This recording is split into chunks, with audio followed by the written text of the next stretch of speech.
लाहौर नगरी के इस्पात नगर रिसाली शिव मंदिर के समीप भक्तिमय आयोजन भव्यता के साथ किया जा रहा है। त्रिवेणी ज्ञान यज्ञ सप्ताह यहां पर धूमधाम से मनाया जा रहा है। कृष्ण जन्मोत्सव के साथ अनेक प्रकार के आयोजन यहां पर किए जा रहे हैं। बेमेतरा के पंडित भूपत नारायण शुक्ला अपने श्रीमुख से कथा का सार श्रद्धालुओं को श्रवण करा रहे हैं। प्रतिदिन यहाँ पर हजारों की संख्या में श्रद्धालुओं की संख्या दर्ज की जा रही है। गौरतलब है कि शिव मंदिर परिसर इस्पात नगर रिसाली में त्रिवेणी ज्ञान यज्ञ सप्ताह का भव्य आयोजन किया जा रहा है। ज्ञान यज्ञ सप्ताह के 6वें दिन धूमधाम से यहाँ पर कृष्ण लीला मनाई गई। इसके साथ ही दही लूट का भव्य आयोजन किया गया। गौरतलब है कि पंडित भूपत नारायण शुक्ला अपने श्रीमुख से श्री कृष्ण कथा का सार श्रद्धालुओं को श्रवण करा रहे हैं। इसके साथ ही मधुर भजन लोगों को सहसा ही अपनी ओर आकृष्ट कर रहा है। भक्तिमय माहौल में श्रद्धालु झूमते गाते नजर आ रहे हैं। ज्ञान यज्ञ सप्ताह के 6वें दिन दुर्ग ग्रामीण विधायक ललित चंद्राकर विशेष रूप से शामिल हुए। इसके साथ ही शहर के गणमान्य नागरिक यहाँ पर शामिल रहे। गणमान्य नागरिकों ने यहाँ पर पंडित भूपत नारायण शुक्ला का स्वागत किया। तो कैसे तुम उस घर में शांति की जिंदगी जियोगे? चैन की जिंदगी जीना हर घर में घंटी बजे, हर घर में संत हो। ग्वालिन घंटी लाए, मटकी में बांध दिए, और जैसे घंटी बजे सखा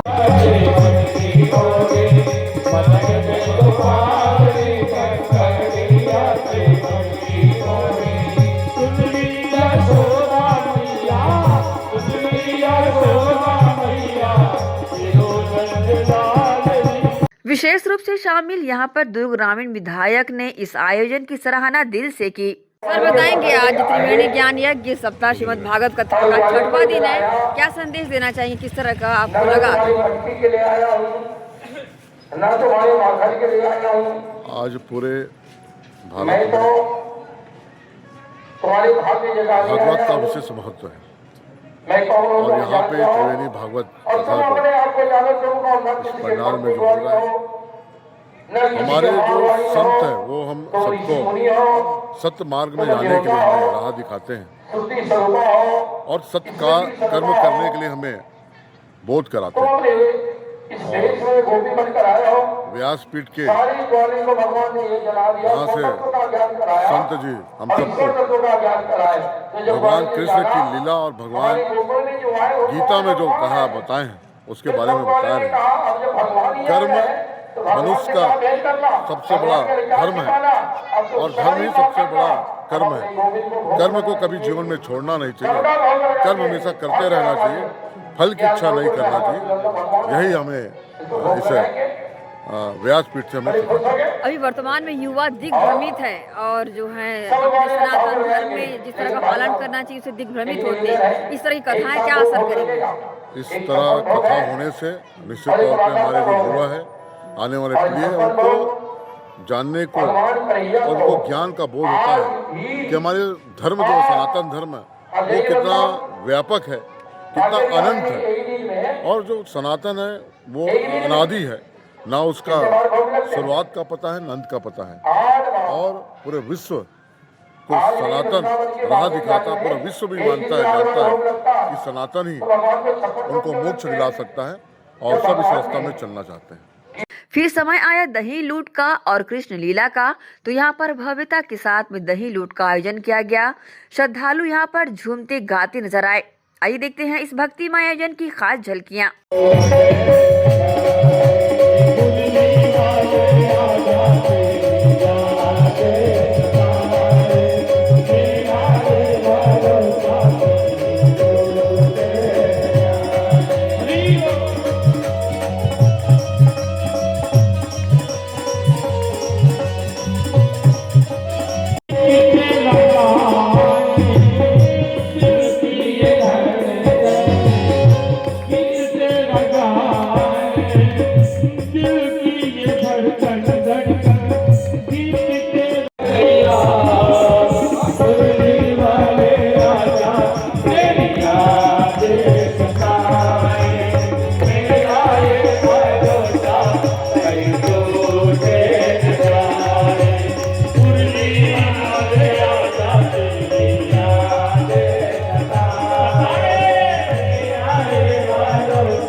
कोई घंटी खरीद रहे ना तो किसके लिए जानते हो?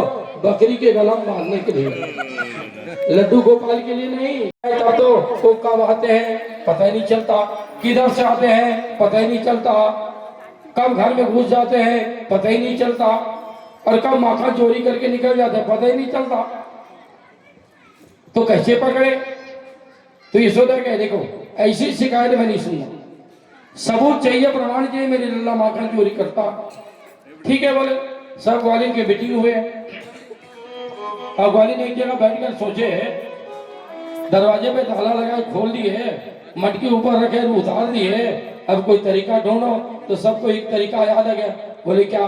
घंटी। चलो सब अपनी होती मटकी में घंटी बांधेंगे, मटकी को पकड़ेगा हिलाएगा घंटी बजेगा तो जान जाएंगे माखन चोर आ गया।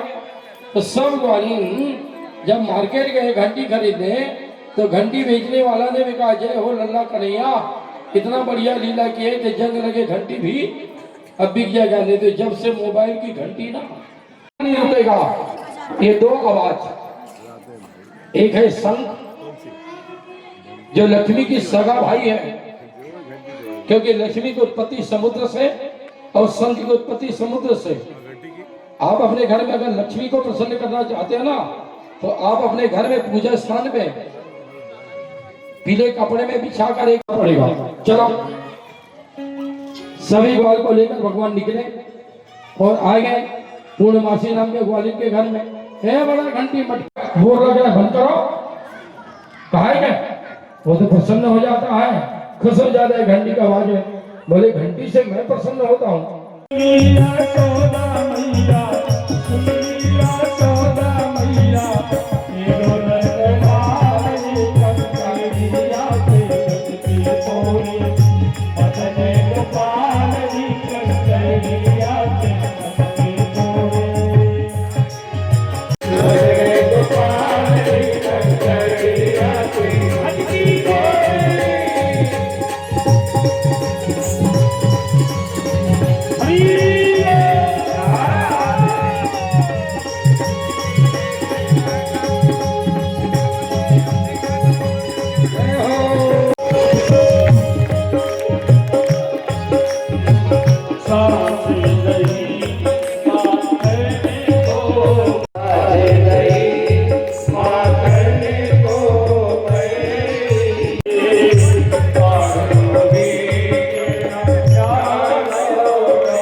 आइए थोड़ी सी गिरिराज जी की पूजन के भजन कर लें, उसके पश्चात फिर भजन में कार्तिक के महीने में इंद्र याग को न करके ब्रजवासी से एक गिरिराज पूजन का यज्ञ करवाए, गिरिराज पूजन का यज्ञ करवाए। और यही यज्ञ करवाने के कारण इंद्र ने सोचा कि मेरी पूजा तो ब्रजवासी त्याग दिए। फिर इंद्र ने प्रकोप किया, अब प्रकोप किए तो ब्रज को डुबाने के लिए अगाध मेघ वर्षा किए, तूफान भेजे। तब भगवान ने उसी पर्वत को उठाया था और ब्रज की रक्षा किए थे। तब से भगवान को 56 भोग लगता है। अब भगवान का नाथ होता है गोवर्धन नाथ। हम बड़ी किस्मत वाले हैं, हमारे देश में ना बद्रीनाथ, जगन्नाथ, द्वारिकानाथ, विश्वनाथ, अमरनाथ, और जिस देश में इतना नाथ है वो देश जीवन कभी अनाथ नहीं होगा। हम जगन्नाथ के देश के हैं, हम बद्रीनाथ के देश के हैं। हमारे देश में नाथ ही नाथ है, नाथ यानी रक्षक, नाथ यानी रक्षक।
सजा दरबार है। हाथ उठा के बोलना है। आओ बाबा भोग लगाओ, सपन भोग तैयार है। आज तुम्हारा उत्सव मामा, भोग सजा दरबार है। आओ बाबा भोग लगाओ, सपन भोग तैयार है। आज तुम्हारा उत्सव मामा।